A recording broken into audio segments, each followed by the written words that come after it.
I know it's been about 9 days since I last uploaded, and although that might be the norm for most other YouTube channels, usually if I go more than 1 or 2 days without uploading to this channel, people start fearing for my health. No, I'm serious. I appreciate those that reached out to me in my DMs. I was really considerate of you guys, but I'm okay, I promise. The fact of the matter is, between managing my NBA YouTube channel, my NFL YouTube channel, my podcast with 2 other brilliant creators, which huge shout outs to both of them for the way they handled my situation this past week, my Instagram, my 2 TikToks, my 2 Twitter accounts, I guess I was just feeling very burnt out. And whenever I feel burnt out, I don't like creating content for you guys because my heart's not going to be in it. So I took a little time off and I'm back. I'm feeling great and we're ready to drop these shirts on theflightmike.com. So if you have a casual that you would like to ruthlessly troll, buy him this t-shirt. It only costs $24.08 and I bet you know why. Of course, it's good to be back. Make sure you leave a like, subscribe, and turn on our notifications. And if you have any video suggestions that you want me to get on, let me know in the comment section down below. Now that we get all that out of the way, cue the intro.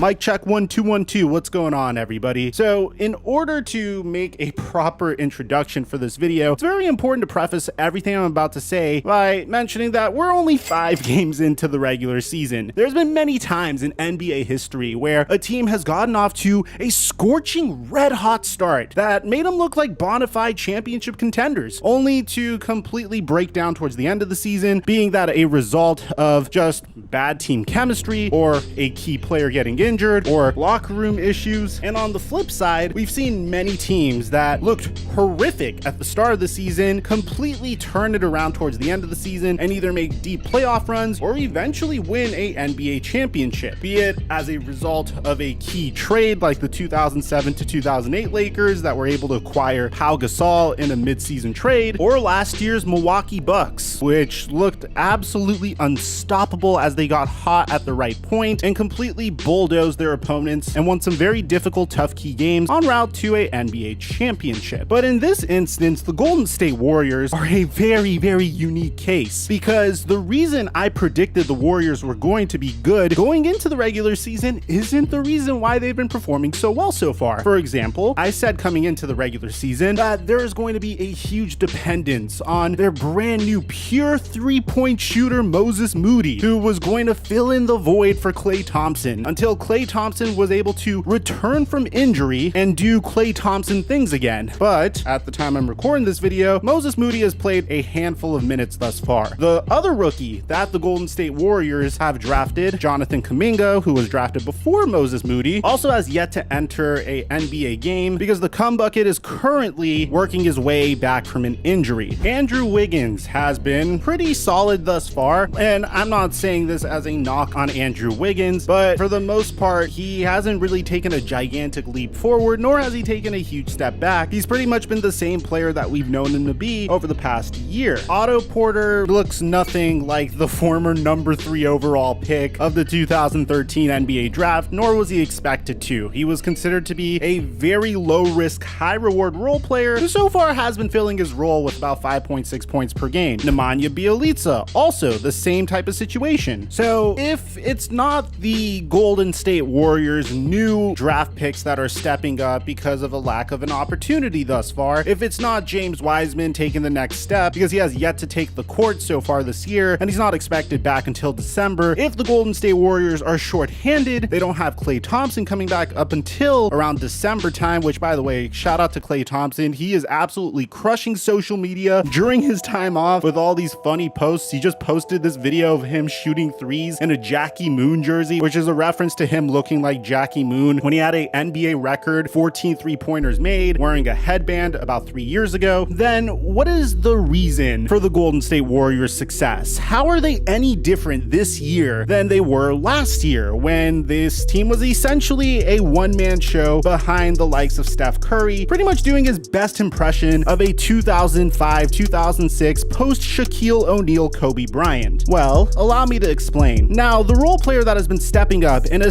assisting Steph Curry's, once again, 30 points per game, while once again completing a bizarre near 40% of his threes, 39% if I'm being exact, is a player that we didn't expect to break out, and that man is Damion Lee. Last year, Damion Lee averaged about 6.5 points per game in 18 minutes per game. When he was shooting from three, he was absolutely lights out, shooting 40%. Now, I know he's only played 5 games so far, but Steve Kerr decided to bump this young 29-year-old minutes up 10 minutes this year, and he has rewarded Steve Kerr with 14 points per game, and get a load of this, off of 5 3-pointers attempt per game, Damion Lee has converted on 46% of his 3-point attempts. So it looks like everyone that was projecting Jordan Poole to be the player that was going to break out this year was at least 5 games in, and this could change. So far they were wrong. Who knows? He might be able to shake things off and eventually get to a point where he is breaking out for the Golden State Warriors. But so far, Damion Lee is absolutely crushing it. But in addition to this, the Golden State Warriors are going back to what made them so unstoppable to begin with. They lead the NBA in assists so far this game, with 27.7 assists per game. And the team that is currently trailing them is Chris Duarte's Indiana Pacers, which I know Warriors fans, you might be kicking yourselves for not drafting Duarte, but for all you know, Moses Moody could be pretty solid when he finally gets additional playing time. If you guys want a dedicated video on Chris Duarte, let me know in the comment section down below, and we'll make sure to put that on the docket next. Now, in addition to this, the Golden State Warriors are currently shooting 37% from three, which is again a huge part of their identity, a huge reason why they were good to begin with. And who would have ever thought that despite having arguably the greatest shooter of all time, Steph Curry, would be one of the leaders in the NBA in 3-point percentage. But in addition to this, Damion Lee, once again, 46% from three, Otto Porter Jr., 42% from three, and that's before they even get Klay Thompson back, which is going to be absolutely terrifying. That's before Moses Moody potentially cracks the rotation. And I know a lot of Warriors fans are saying, Mike, what's up with your absolute love for Moses Moody so far? For all you know, this guy's never going to take a single step onto the court. I have faith in him. I actually see the vision in drafting him, and for all you know, I feel a few months down the line, this is a guy that's going to make a huge difference for the Golden State Warriors. Another reason why the Golden State Warriors are 4-1 is their defense. Currently, at the time I'm making this video, the Golden State Warriors are 6th in steals per game, but they are also 7th in defensive rating thus far. And I don't mean to get you guys overly excited, Golden State Warriors fans, but this is pretty much the identity of the Golden State Warriors to begin with. Shooting lights out from three, leading the NBA in assists, playing lockdown defense. And the scary part is, this is pretty much all a balancing act that is going to help develop the role players until Klay Thompson finally makes his return. Now, I'm gonna give you guys a warning. I don't know what version of Klay Thompson you could expect once Klay Thompson does return, because bear in mind, this guy tore his ACL, this guy tore his Achilles. The only player that I know that have torn his Achilles and ACL and still plays in the NBA currently is DeMarcus Cousins, but they're two completely separate players. Klay Thompson isn't necessarily known for being an uber athletic player. He's more known for his ability to shoot lights out from three, and maybe he might have trouble making those quick cuts once again. We don't know, but even if Klay Thompson returns and is 70% as good as he once was, you can expect the Golden State Warriors to be contenders for the Western Conference Finals, and if not the NBA Finals once again this year, if they continue performing at the rate that they are. So I don't think this is just a lucky start. I don't think they're just getting off to a hot start. I think this is a team that's going back to its roots and is reclaiming its identity and is supplementing Steph Curry with remarkable role players, and still has a bunch of role players that have yet to play and a bunch of their star players that have yet to play. And once all those pieces come together, come February, come March, once this team is fully synchronized with the players that are performing really well right now, with the remarkable talent that they are going to get back in the future, expect this team to be an NBA Finals contender. Let me know in the comment section down below what you guys think about all this. Aside from that, I'm your boy Mike, and I'm dropping our mic until our next upload.